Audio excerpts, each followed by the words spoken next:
Hello dear viewers, welcome to our channel CSC Sansar. तो friends, लेके आया हूँ एक और नई अपडेट। पिछले लेक्चर में हमने बताया था आपको एनटीएससी, जी हाँ, national talent search examination bio के सिलेबस के बारे में, और इस लेक्चर में हम बात करने वाले हैं national talent search examination chemistry के सिलेबस के बारे में। जी हाँ दोस्तों, जैसा कि आप लोग जानते ही हैं कि 13 दिसंबर को नेशनल टैलेंट सर्च एग्जाम होने वाला है। तो इसके बारे में मैं आपके लिए केमिस्ट्री की प्रिपरेशन कैसे और कहाँ कहाँ से करनी है उसके लिए एक वीडियो लेके आया हूँ दोस्तों। सारे ग्रुप मेंबर से डिस्कशन के बाद हम एक निष्कर्ष पे पहुंचे कि कौन कौन से जो चैप्टर है जहां से एग्जाम बनता है। तो 11 नंबर की जो केमिस्ट्री का आपको चैप्टर आने वाला है, पिछले लेक्चर में बताया था कि बायो जो है 13 नंबर की आने वाली है। नेक्स्ट वीडियो में हम डिस्कशन करेंगे कि किस तरह से आप फिजिक्स का जो सिलेबस है वो कवर कर सकते हैं और कितने नंबर की फिजिक्स आने वाली है। आप फटाफट एक काम कर दीजिए, इस चैनल को सब्सक्राइब कर लीजिए और बेल आइकन का बटन दबाना ना भूलें। अगर आपने एनटीएससी के लिए एग्जाम के लिए फॉर्म जो है वो फिलअप किया है तो फटाफट ले चलते हैं आपको इसके एनटीएससी के केमिस्ट्री के सिलेबस के ऊपर, ताकि आप लोग जान सके कि कहां से जो एग्जाम बनता है। फटाफट पहले वीडियो को शेयर कर दीजिए ताकि सभी बच्चे इस न्यूज को जान सके और सभी को यह नॉलेज प्राप्त हो सके। तो ये देखिए दोस्तों, केमिस्ट्री सिलेबस फॉर एनटीएससी कोई भी पीडीएफ नहीं है, बट हाथ से बनाई हुई। सारे चैप्टर को ऑब्जर्व करने के बाद और सारे पिछले पेपर्स वगैरह देखने के बाद तो पता लगा है कि जहां से क्वेश्चन पेपर किस तरह से सेट होता है। तो सबसे पहले यहां पर आपको दिख रहा है स्ट्रक्चर ऑफ एटम। जी हाँ फ्रेंड्स, ये जो स्ट्रक्चर ऑफ एटम आपको यहां से नजर आ रहा है, ध्यान से देखिए। ये जो स्ट्रक्चर ऑफ एटम आपको नजर आ रहा है, इसके ऊपर आप चेक कीजिए। तो ये आपका 2 नंबर का आने वाला है, 9th क्लास का चैप्टर है स्ट्रक्चर ऑफ एटम्स, जहां पर आपको पता मिलेगा कि रदरफोर्ड ने क्या स्ट्रक्चर, कैसा स्ट्रक्चर था, जे थॉमसन का कैसा था, नील बोर्स ने क्या बताया। ये सारे जो स्ट्रक्चर्स के बारे में यहाँ पे आपको डिस्कशन करना पड़ेगा।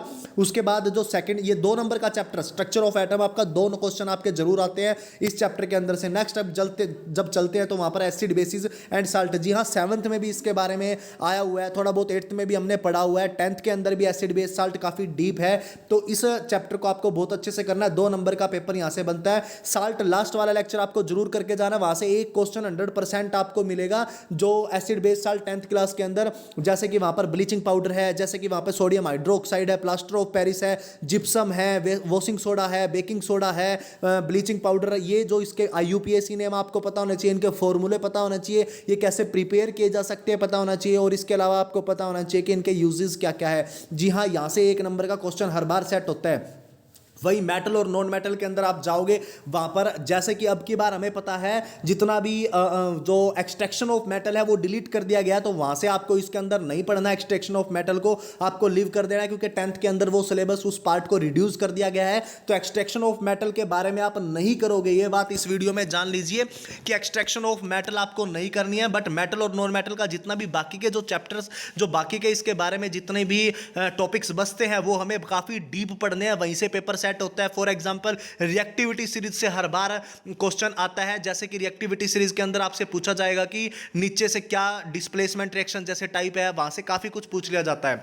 उसके बाद मॉलिक्यूलर जो कॉन्सेप्ट्स है वो आपको क्लियर करने हैं, जो मोल फ्रैक्शन है, और इसी के साथ एसिड बेस साल्ट भी 2 नंबर का बनता है, मेटल्स और नॉन मेटल्स भी 2 नंबर का बनता है। वही मॉलिक्यूलर कॉन्सेप्ट जो मोल फ्रैक्शन है, वहां से 1 नंबर का क्वेश्चन हर बार आ रहा है, वहां पे आपको बहुत अच्छे से करना है। पीरियोडिक टेबल भी आपको बहुत अच्छे से पढ़ के जाना है, और पीरियोडिक टेबल में कुछ भी डिलीट नहीं हुआ है, वहां पर आपको सब कुछ जान के जाना है कि क्या ट्रेड्स के नियम कहते हैं, क्या ऑक्टेव्स के लॉ कहते हैं। इसके अलावा मतलब कि लेफ्ट टू राइट और डाउन जब चलते हैं हम, top to down, top to bottom, तो वहां सारी बातें हमें पता होना चाहिए कि मतलब कि उसके अंदर क्या होता है कब। तो वहां से एक यहां से प्रश्न बनते हैं। पीरियोडिक टेबल बहुत अच्छे से करके जानिए। Carbon and its compound.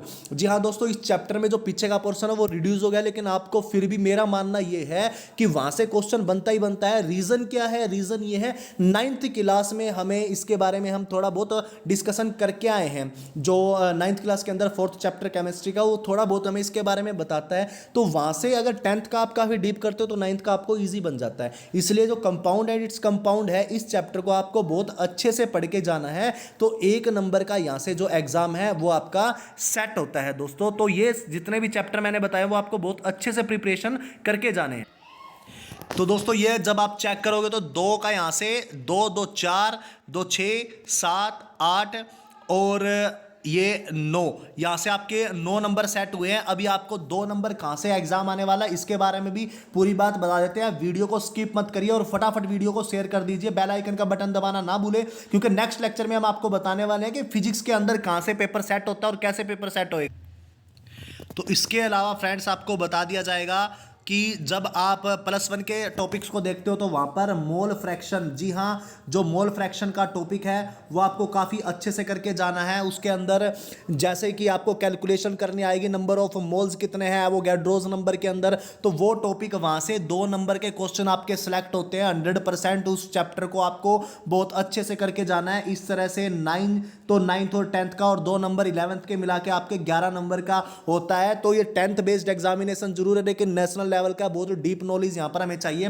तो इस तरह से जितना भी जो आपका सिलेबस है वो 11 नंबर का बनेगा। ये थी केमिस्ट्री के पूरे सिलेबस की बात। आशा करता हूँ आपको वीडियो पसंद आई होगी। नेक्स्ट लेक्चर में मैं बताने वाला हूँ कि किस तरह से आप फिजिक्स के एग्जामिनेशन की प्रिपेयर कर सकते हैं। फटाफट हमारे चैनल को सब्सक्राइब कर लीजिए, क्योंकि ऐसी अपडेट मैं आपके सामने सबसे पहले लेके आता हूं। और बताइए कमेंट सेक्शन में क्या आपका मानना क्या है, क्या यही हर साल पेपर आता है और क्या ऐसा ही पेपर सेट होता है, और किसी भी चैप्टर से रिलेटेड आपको कोई प्रॉब्लम आती है तो हम उस चैप्टर की वीडियो भी आपको प्रोवाइड करा देंगे, पीडीएफ भी भेज सकते हैं, मल्टीपल चॉइसेस क्वेश्चन भी बता सकते हैं। तो इसीलिए ये हमारे अनुमानित होते हैं दोस्तों, लेकिन काफ़ी हद तक ये आपके लिए बेनिफिट होने वाला है। 100% इस चीज़ की गारंटी है। मिलते हैं नेक्स्ट वीडियो में इससे अच्छी नॉलेज के साथ। Till then take care, see you, tata, bye bye friends.